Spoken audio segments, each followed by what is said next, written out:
changing. We're flying high, creating a complaint-free world. No more, no more complaining people. Their lives are changing. We're flying high, creating a complaint-free world. No more, no more. Well, today we're going to actually talk about Christmas because I have done. Let me make sure I got the right one. Nope, that's one coming up later. Today we're calling this a little Christmas story. When you're a minister of a church and Christmas comes around, you're like, oh, this is going to be so fun and this is going to be so great. And you do that for your first year and then the next year and the next year and the next year. And I actually spoke in churches on or around Christmas, sometimes multiple times. Sometimes I would do Advent series.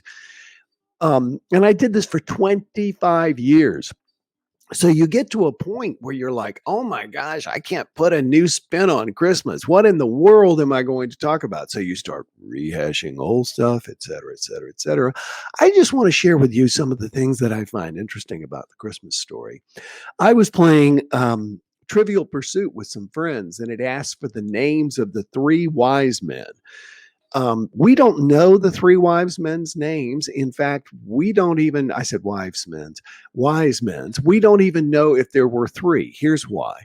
Because in the Bible, it says that there were wise men in the East and they brought gifts of gold, frankincense, and myrrh. So the belief has always been that there were three wise men, one gift each. You know, there could have been five, and two of them were going, come on, remember the frankincense is from us. Remember, you tell them that we all went in together on the frankincense or whatever. So we don't know. We also don't know when Jesus of Nazareth was born. Some people have conjectured it was actually probably in June. And one of the more interesting things about the Christmas story is that you can't get the full nativity that you and I like to have, the crush that we put out. You can't get all of that with the star, the wise men, the shepherds, and everything else unless you combine multiple gospels into one, because none of them have the entire Christmas story. So where is the Christmas story? Well, the word Christmas means Christ Mass. I'm going to break this down for you. Christ means the anointed one. It comes from the, I want to say it's Greek word Christos. Messiah means the same thing. It simply means the anointed one. So the anointed one. Mass means celebration. So it means a celebration of the anointed one, a celebration of the one God has sent for us. So press pause on that. Let me point out something else for you. In one of my many Christmas talks, I went back and I did some research, and I discovered that almost every major religion in the world has some sort of major celebration about the same time as Christmas. Now, those of you who are more plugged into history and everything know that this all goes back to the winter solstice celebrations, that it was taken, Christmas was appropriated because the Romans, the people in the Roman, which was the Roman world, literally at that time, were already celebrating the winter solstice. So one of the things after Constantine appropriated the Christian religion was that Christmas was also taken on and replaced the winter solstice. Another interesting thing about Christmas is that Christmas was not celebrated until somewhere around 400 or 500 CE. That stands for Common Era, what we used to call AD, Anno Domini. Anyway, wasn't celebrated until around 400 or 500 because back then you didn't celebrate the day of someone's birth. You celebrated the day of the death. And as a result, Easter was actually the popular holiday for many years. So why do most religions have a celebration during the darkest, coldest time of the year, at least here in the United States? It appeared to me, or it occurred to me, that people need to celebrate, and we need to affirm life the most when it seems like everything around us is dead, when it is all covered in snow. As I'm recording this, I'm sitting in my home in Miami, And when the pandemic first struck and they shut everything down, the tower next to us, because we're on the 17th floor of a tower in downtown Miami overlooking the bay, the tower right next to us is much taller than this tower. It's probably, I don't know, 35 stories, something like that. And when everybody was first quarantined, remember that when we did that for a few weeks and people would come out and they would want to celebrate. So at 7 o'clock at night here, just like all around the world, people were taking pots and pans and everything. They were celebrating during the darkest times. And that seems to be something that human beings know societally, but that we forget internally. When we are experiencing challenges and difficulties, we so often want to just go into a self-pity party instead of taking on the exact opposite approach. And that is to begin to take on those feelings with gratitude. A rampage of gratitude is what Esther Hicks calls it. Just to begin to say, yeah, okay, this isn't working or that didn't go or whatever, but use your but this is good, but I'm happy about this, but I'm lucky about this. And one of the most important things we can do to celebrate in the darkness of our life is to even celebrate the darkness itself, because the darkness makes us appreciate the light. The difficult times make us grow. The difficult times help us become more than we ever thought we could be. So, this is why, regardless of your religion, human beings all over the world tend to go, man, the days are super short. And in lots of parts of the world, it's cold. Oh man, let's have a party. Let's celebrate. Let's celebrate what's inside, because what's outside is so dark and so foreboding right now. So it's important for us to understand that Christmas is a metaphor. It is the celebration of the Christ Mass. It is the Christ Mass. It is the celebration of the Anointed One. So many times we hear people say, oh, God, why don't you do something? And the answer, of course, that we like to hear back is, I did. I sent you. Whether I don't want to step on any toes here, but I think that you can get what I'm saying, regardless of your religion. And that is that you are the Messiah you've been waiting for.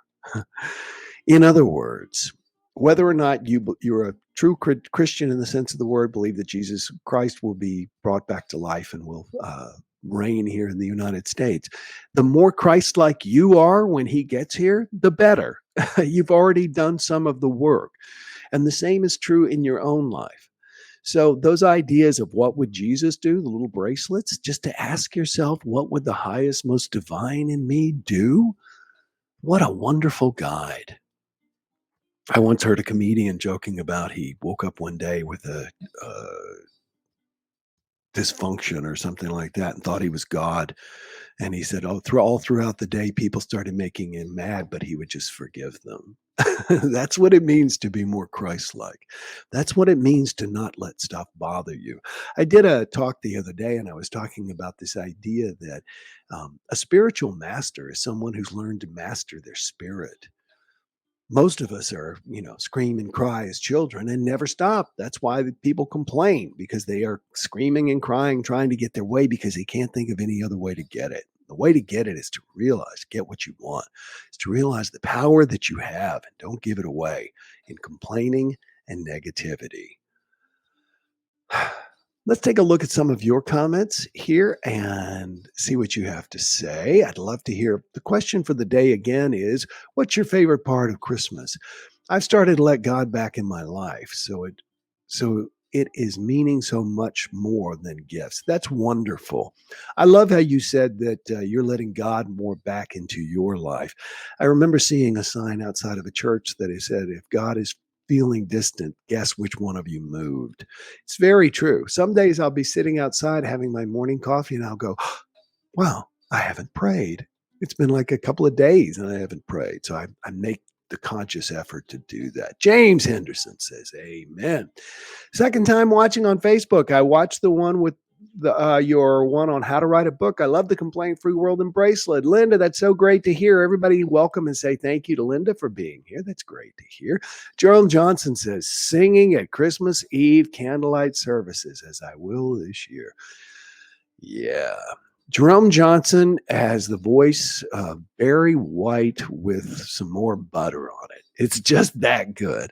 That's why I celebrate the winter solstice. Awesome, Ashley. Great to hear. There's our good friend Daniel from Brazil. Good to see you, Daniel, as always, you and your son. Linda says, once upon a time, we had lots of cousins and aunts and uncles, grandparents, all eating, multiple events, sharing time and conversation. Hopefully in 21, we, our families, can do a better effort to celebrate the birth of Jesus and forgiveness. Way to go, Linda. Love to hear it. Elena says, welcome to, I guess that's Linda, who is here for the very first time. Natasha Harris, good to see you, Natasha, as always. Good morning. The thing I think we want to remember is that it's not arbitrary, that human beings are driven by the same things all over the world. And that is, when times are dark, we look for the light. When times are cold, we seek warmth. And all of that resides within us. And the more we try and help other people find the light, and the more we try and give warmth to other people, the more blessed we are in our lives. Thank you so much for joining me today, and I look forward to being with you tomorrow. We're going to continue this conversation about Christmas. I'm looking forward to sharing with you. Many of you know the true story of Christmas in the trenches, about the time that during World War I, the Germans and the French, I think it was, I've got all my notes. Anyway, they declared an unofficial truce on Christmas Eve. We've heard the story, we've heard the song, but there's a lot more to it than what you think. For example, the officers were not pleased. We're going to talk about how we can choose peace in the time of war and in the time of other people wanting us to fight. Let's talk about that. I look forward to seeing you tomorrow. Enjoy today. Bye-bye. No more complaining people. Their lives are changing. We're flying high, creating a complaint-free world. No more complaining people. Their lives are changing. We're flying high, creating a complaint-free world. No more